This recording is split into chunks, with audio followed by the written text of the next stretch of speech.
There is no body in South Africa or anything that kind of regulates what happens to children in the water. There's just no options for children where schools can actually promise results. And I really wanted to be that. At the time when I finally found Infant Aquatics, I was au pairing for a family. I had spent like just 1 week bringing the children to the program, and I had seen the change from Monday to Thursday. It really spoke to me because I did have a major experience when I was younger. My mom left me at home with my helper, crawled through the gate, went into the pool, got blue. She kind of noticed I was missing, came to find me, and the saddest part for me is that she couldn't swim herself.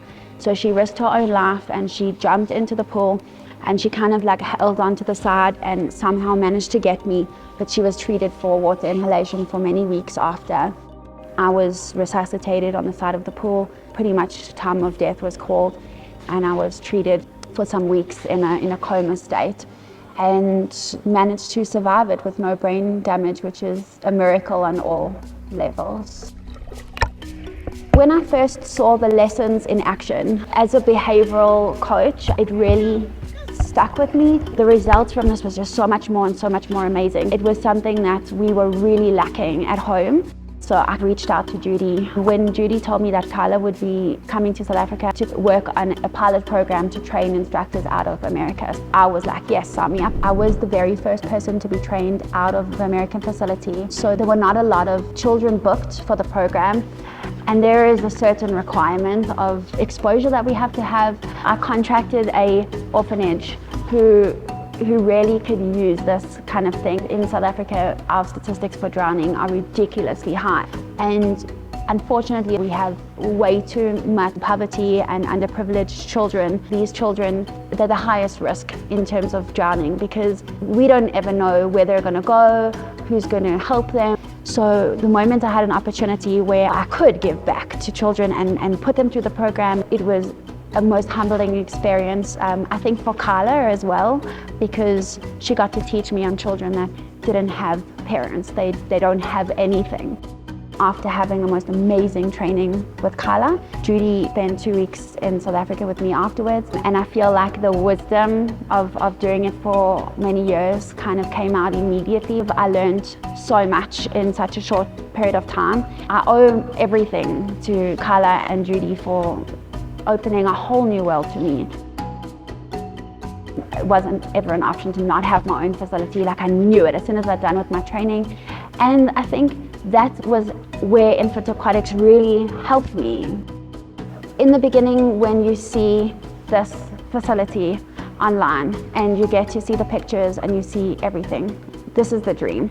This is the absolute dream. Judy worked so hard to get this picture the way it is. And her mission, training instructors all the time, is to be able to take this picture and send it out into the world and send the same message. So I do that in my facility every day, is try to make it as close and keep that message as tight as possible. I just want parents to walk in and feel like the money that they paid for these premier swim lessons, it's worth every cent. There's that element always of anything you need, how can we help you? Whenever a child finishes the program, they get a whole little certificate and a medal, and twice a term we have a graduation party. I do take this program through to teaching adults as well.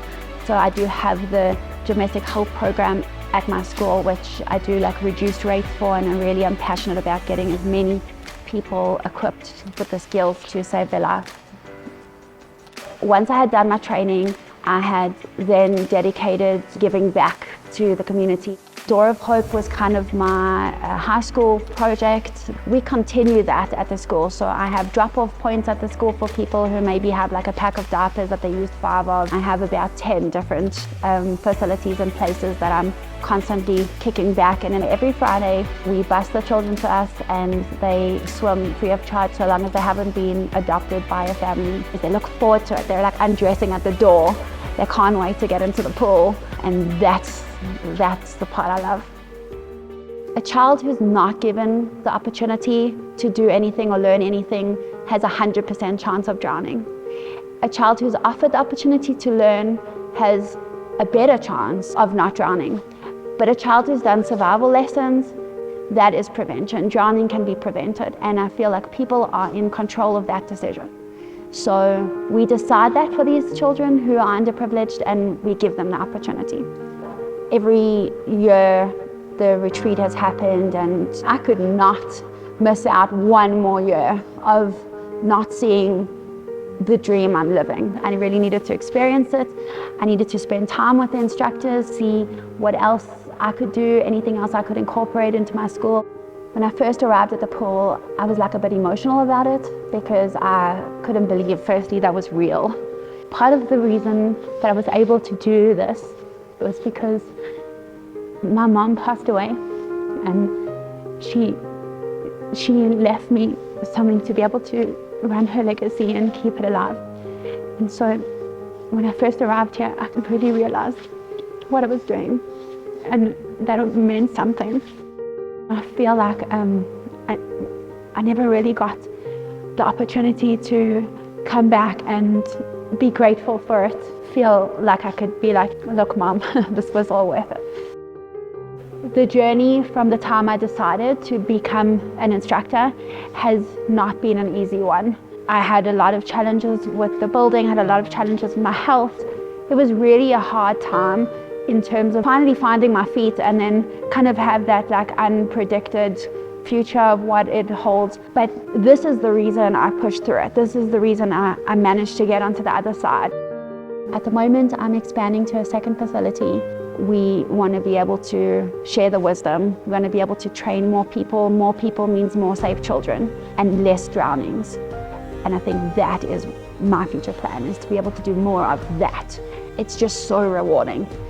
I never get tired of taking a child through the program. My school's like my baby, and I need to keep feeding it, and I need to keep making it better. So a big part of what keeps me going is knowing that there's always something to improve. That, together with my husband, he has supported me from the day that I decided I want to do this. I just see what it gives us in our relationship, that I have that sense of independence and grounding. This is one of the best jobs in the world, and I think what Judy has spent her life building, we get a chance to kind of get the icing on the cupcake for it. I think that you really have to come into this program doing it for the right reasons. I love doing it because I actually want to make a change. I actually want to live a quality life, just making my stamp in the world. So this is it.